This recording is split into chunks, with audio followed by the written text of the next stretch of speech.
प्यारे बच्चों,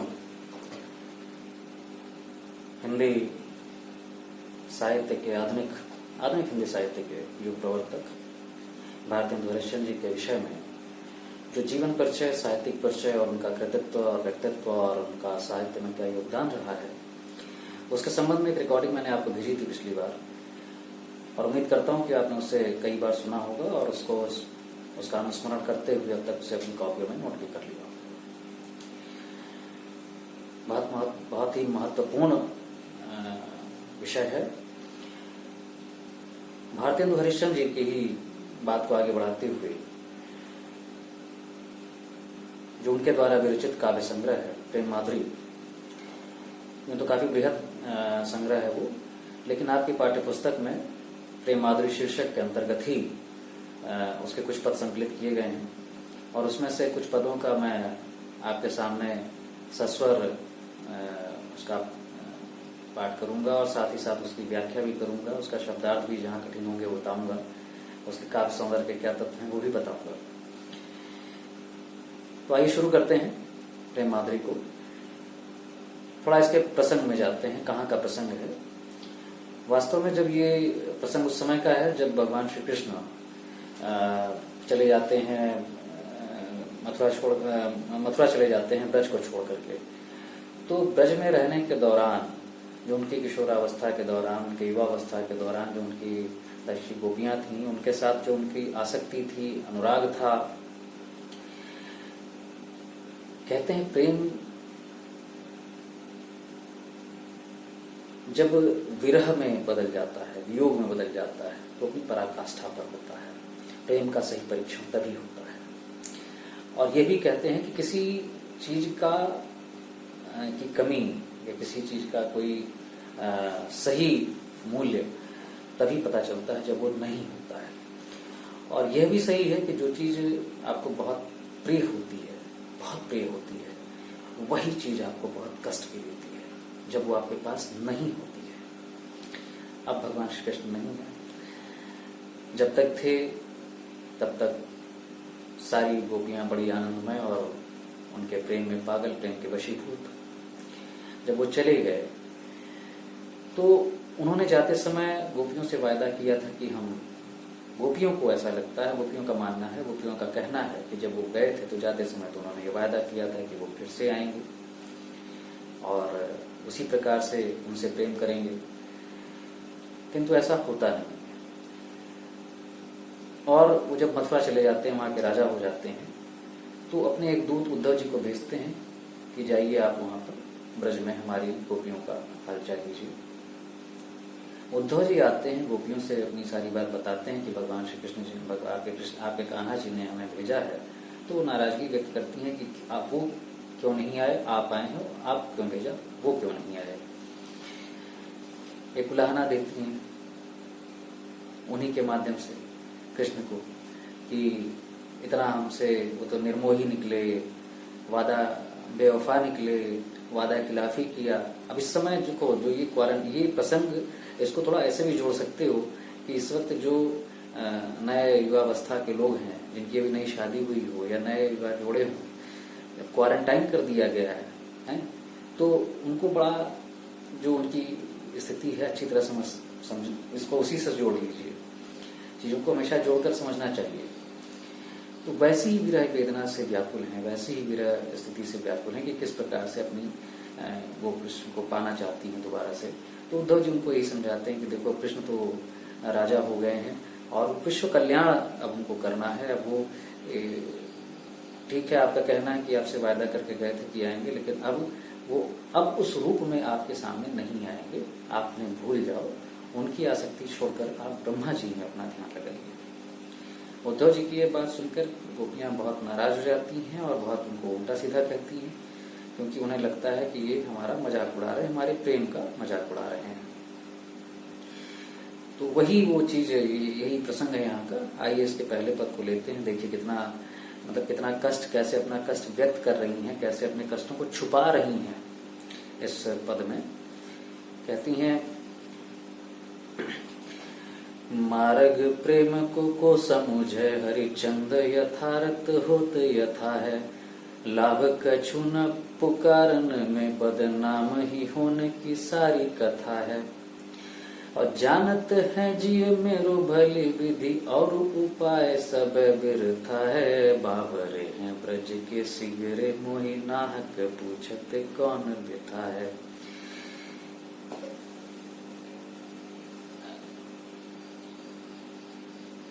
मार्ग प्रेम को समझे। प्रेम के मार्ग को मतलब प्रेम के मार्ग को, और फिर को जो दूसरा है उसका मतलब कौन। प्रेम के मार्ग को कौन समझता है? वो कहती हैं कोई नहीं समझता, क्योंकि प्रेम के मार्ग में जो कष्ट होता है, जो भी चीजें हैं, वो उसको कोई समझता नहीं। वो उसको समझना बहुत कठिन है, बहुत दुरूह है, बहुत बेवल है, नहीं समझने, वो नहीं समझने योग्य होता लोगों के द्वारा। जो नहीं जानता है प्रेम के विषय को, वो नहीं समझ सकता है। जिसने प्रेम न किया हो, वो प्रेम करने वाले की व्यथा को नहीं समझ सकता है। तो कहते हैं प्रेम के मार्ग को समझना तो उतना ही कठिन है। हरिश्चंद्र जी कहते हैं प्रेम के हरिश्चंद्र जी का कहना है कि प्रेम का मार्ग को समझना उतना ही कठिन है, उतना ही दुरूह है। होत यथार्थ होत यथा है, यथार्थ होत यथा। यथार्थ मतलब यथार्थ। जिस तरह जीवन का जो यथार्थ है, जीवन की जो वास्तविकताएं हैं, जीवन की जो कठिनाइयां हैं, उनको समझना जितना कष्टप्रद है, जितना मुश्किल है, उतना ही समझना प्रेम को मुश्किल है, उतना ही समझना प्रेम के मार्ग मुश्किल है। आगे कहती हैं लाभ कछु न पुकारन में, और यह भी कह रहे हैं कि लाभ कुछ भी नहीं है। पुकारन का मतलब किसी से बताना, पुकारना है। अगर आप बहुत अपनी बातों को कहीं, प्रेम कैसे, प्रेम एकदम निहायत निष्ठा का मामला होता है, निहायत निष्ठा का विषय का मामला है, और उसे वास्तव में कभी किसी अन्य के सामने प्रकट नहीं करना चाहिए। तो वही ये चीज कह रहे हैं कि प्रेम का जो हमारा कष्ट हमें जितना मिला है, ये सारी चीजों को हम किसी से कह भी नहीं सकते हैं। कहेंगे तो बहुत बदनामी होने की सारी कथा है, फिर बदनामी ही मिलनी है। तो बेहतर है कि हम उसको अपने तक रखें, उसको हम किसी से न कहें, क्योंकि कहने में केवल बदनामी मिलनी है। चुपचाप सहते रहिए, मत कहिए किसी से।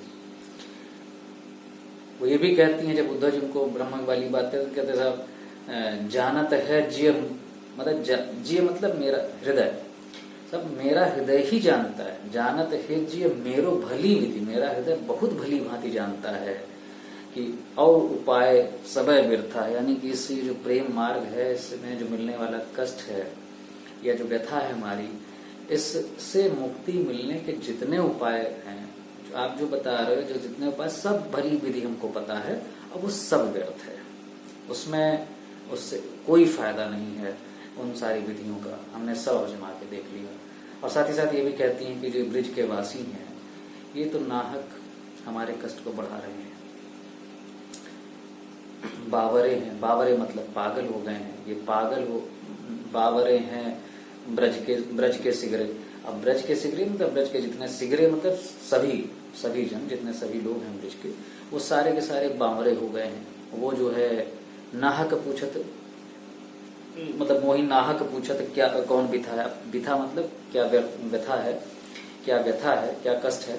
अब वो बार बार ये चीज को पूछ करके मैं भाई, हम किसी से, चूंकि हम पहले ही हमको पता है कि प्रेम के विषय में अगर किसी को बताते हैं तो केवल बदनामी होनी है, तो जो कुछ भी है उसको चुपचाप हम सह रहे हैं। अब हम सह रहे हैं, उसके बाद भी वो आकर के हमसे पूछते हैं कि क्या कष्ट है। और जब ये ऐसा पूछ करके वो हमारे कष्टों को सिर्फ बढ़ा रहे हैं। तो प्यारे बच्चों, ये पहला पद था, इसकी व्याख्या हमने आपके सामने प्रस्तुत की। बड़ा मार्मिक जैसा है, प्रेम विरह वेदना से ऊपर। तो अब दिक्कत ये है कि जब प्रसंग जिस समय का है, तो उस समय वर्षा ऋतु, एक बात यहाँ पर हम आपको मेंशन करना चाहेंगे, बताना चाहेंगे कि जो वर्षा ऋतु होती है, वास्तव में श्रृंगार के ऋतु के रूप में समझना चाहिए। और प्रसंग जिस समय का है, वो लगभग जो समय काल है वो वर्षा का ही है। तो ऐसी स्थिति में उनका कष्ट और बढ़ गया है, क्योंकि संयोग की स्थिति में वर्षा काल बहुत अच्छी लगती है, वियोग की स्थिति में वर्षा काल बहुत कष्टप्रद हो जाती है। तो यहाँ पर गोपियों का कष्ट वास्तव में समझने लायक है। जो भारतेंदु हरीश जी ने प्रस्तुत किया है। जहाँ तक इसके अगर हम काव्य सौंदर्य की बात करें, मतलब तो उसको हमने आपको पहले ही बताया था कि इसको हमेशा दो भाव पक्ष इसका और कला पक्ष के रूप में प्रस्तुत करना चाहिए। भाव पक्ष के रूप में वही कि किसी के सामने अपने प्रेम को प्रस्तुत न करना, प्रकट न करना, यही भाव है। और रस इसका प्रलंब ही है। ठीक है। कला पक्ष पर आते हैं तो ब्रज भाषा इसकी ब्रज है, ब्रज ही पूरी भाषा है, सवैया इसका छंद है। और जहाँ तक अलंकार की बात है तो अनुप्रास का जो हुआ है, गुण माधुर्य है और शब्द शक्ति लक्षणा है। तो ये इसका पहला पद था। अब इसके दूसरे पद पर आते हैं। दूसरा पद कुछ ऐसा है कि प्रियतम या पति जा रहे हैं, तो उनको रोकने के लिए हमारी मतलब रोकने के लिए जो नायक जा रहा हो, नायिकाएं रोकने के लिए क्या चतुराई भरे कैसे शब्दों का प्रयोग करती हैं, क्या चतुरता बढ़ती हैं शब्दों को, मतलब उनको रोकने के लिए किन चतुराई भरे शब्दों का प्रयोग किया जाता है प्रेमिकाओं द्वारा, नायिकाओं द्वारा, पत्नियों द्वारा, वहां यहाँ पर उसका वर्णन किया गया है। तो आइए लेते हैं दूसरा पद। कहते हैं, रोकहि जो तो अमंगल हो और प्रेम न से जो कहें पिए जाइए,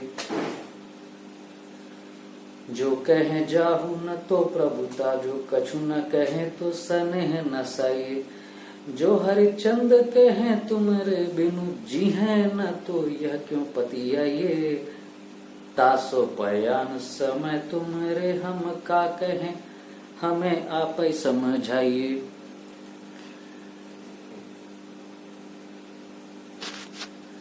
तो वो ये कह रहे हैं कि ध्यान दीजिए, अब हमारे यहाँ पर ये है कि जब कोई जाता है कहीं बाहर, कोई आपका प्रिय जा रहा हो, तो ये कहा जाता है कि उसको कभी पीछे से नहीं रोकना चाहिए। तो कह रहे हैं कि रोकहि जो तो अमंगल होए। कहते तो यहाँ पे वो क्या मतलब प्रियतम जाने के उसमें है और उसकी गोपियां है, प्रेमिका है, उसको रोक रही है। तो वो कैसे रोक रही है? कह रही कि अगर हम पीछे से रोकते हैं, ठीक है, तो अमंगल हो जाएगा। रोकहि जो तो अमंगल हो, यानी पीछे से अगर हमको आवाज देते हैं, टोकते हैं, तो ये टोक जो है अमंगल सूचक माना जाता है, इसलिए इसको टोकना ठीक नहीं है। और अगर ये कहते हैं कि और प्रेम न से जो कहें पिए जाइए, तो ये कह रही कि अगर हम उनसे कह देते हैं कि अच्छा ठीक है आप जाइए, तो अगर जाने के लिए कह देते हैं तो प्रेम ही नष्ट हो जाएगा। बड़ी विपदा है। जाते हुए को पीछे से टोक भी नहीं सकते, और अगर कह दें कि नहीं आप जाइए, सब प्रेम ही नष्ट हो जाएगा। वो कहेंगे तो आप प्रेम ही खत्म हो गया, हमको रोके ही नहीं थे। ये कहीं ऐसा ना नायक को लगे कि ये तो हमने हमें रोका ही नहीं। नायक ये उनके मन में ये भाव है कि हम अगर नहीं रोकते हैं तो प्रेम नष्ट हो गया, ऐसा कहीं नायक को न लगे या समझ वो ऐसा ना समझे। फिर कहते हैं कि जो कहें जाओ न जाओ, न जाओ। तो कहते हैं जो अगर हम कह देते हैं न जाओ, तो प्रभुता का मतलब अधिकार, ज्यादा इसको कहते हैं राइट द पैशन, संपूर्ण प्रभुत्व जमा कर जब कोई बात कही जाती है। तो कह रहे हैं कि अगर हम कहते हैं कि जो कहें जाओ न प्रभुता, जाओ न तो प्रभुता। प्रभुता का मतलब कि अगर हमको थोड़ा बलपूर्वक या बहुत अधिकार पूर्वक अगर कहते हैं कि नहीं आप मत जाओ, तो यह उनको लगेगा कि ये हम पे प्रभुता जमा रही है, हम पे अधिकार जमा रही है, अनाधिकार चेष्टा कर रही है। ये भी गलत हो जाएगा। और फिर कह रहे हैं कि अगर जो कुछ भी न कहें, जो कछु न कहें तो स्नेह न सहिए। मतलब रोकें तो मंगल हो जाए, जाने को कहें तो प्रेम नष्ट हो जाए, अधिकार पूर्वक रोकें तो प्रभुता जमाने वाली बात हो जाए, और जो कुछ भी न कहें स्नेह ही खत्म हो गया। बड़ी विकट स्थिति है। तो वो कहती हैं, जो हरिचंद जी कह रहे हैं कि जो हरिचंद कहें तुमरे बिनु, जी है न तो यह क्यों पतियाई। पतियाई का मतलब विश्वास करना, पतियाना, पतियाना मतलब विश्वास करना। कहते हैं कि अब अगर ये कहें, जो हरिचंद कहें तुम्हारे बिनु जी हैं, बिनु जी हैं, बिनु जी हैं मतलब बिना। तो अगर वो कह रही कि अगर मैं इनसे ये कहूँ, जो जा रहे हैं हमारे प्रियतम, अगर इनसे मैं ये कहूँ कि भाई मैं आपके बिना नहीं जी सकती, आपके बिना मेरा जीवन ही नहीं है, मैं नहीं जी सकती, तो क्या ये विश्वास करेंगे?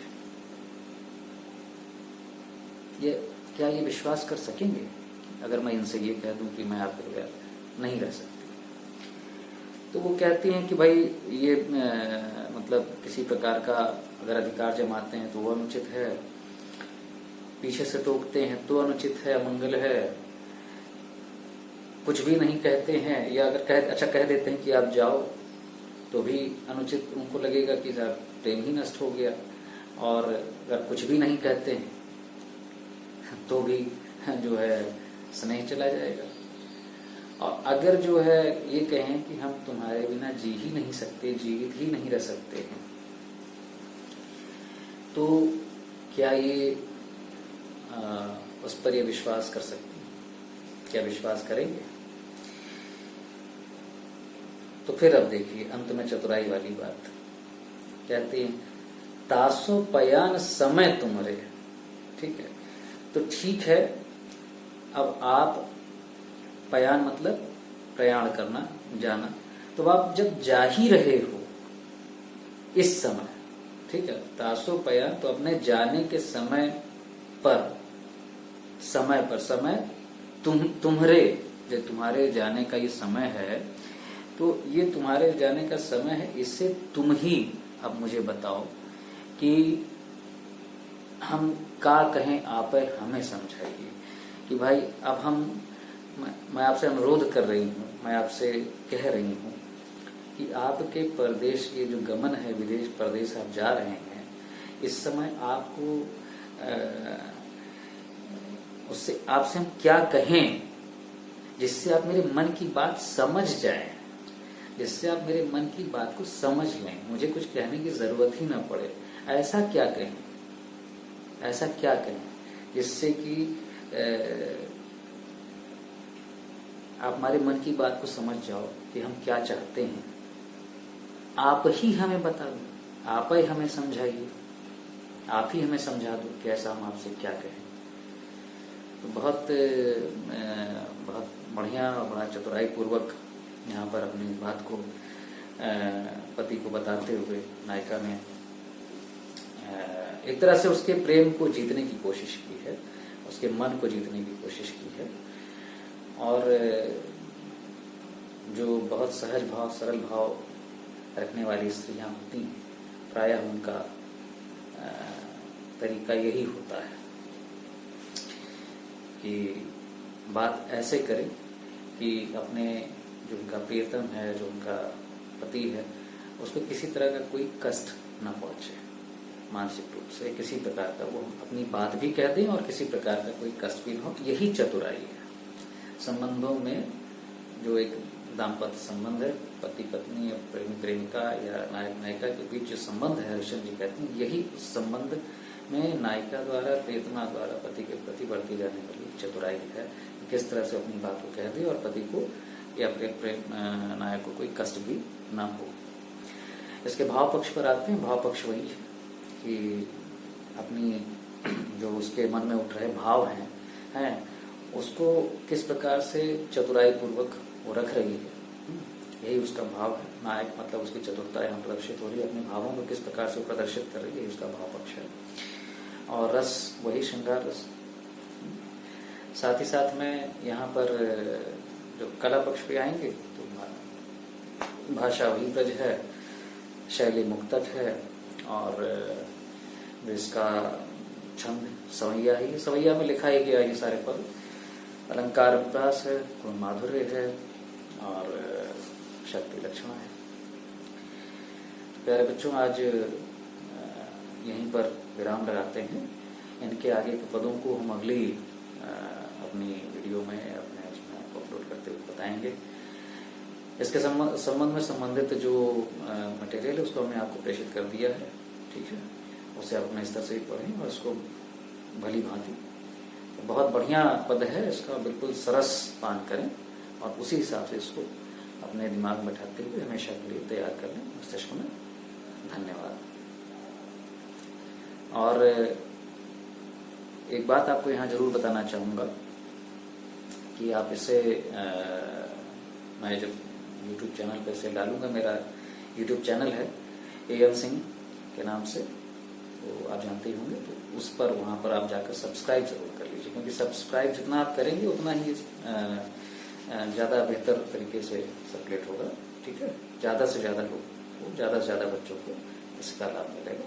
तो वहाँ जाकर आप सब्सक्राइब जरूर करें मेरे YouTube चैनल पर, ठीक है। उसका लिंक हमने आपको पिछले वाले में भेजा होगा, वहाँ पर है।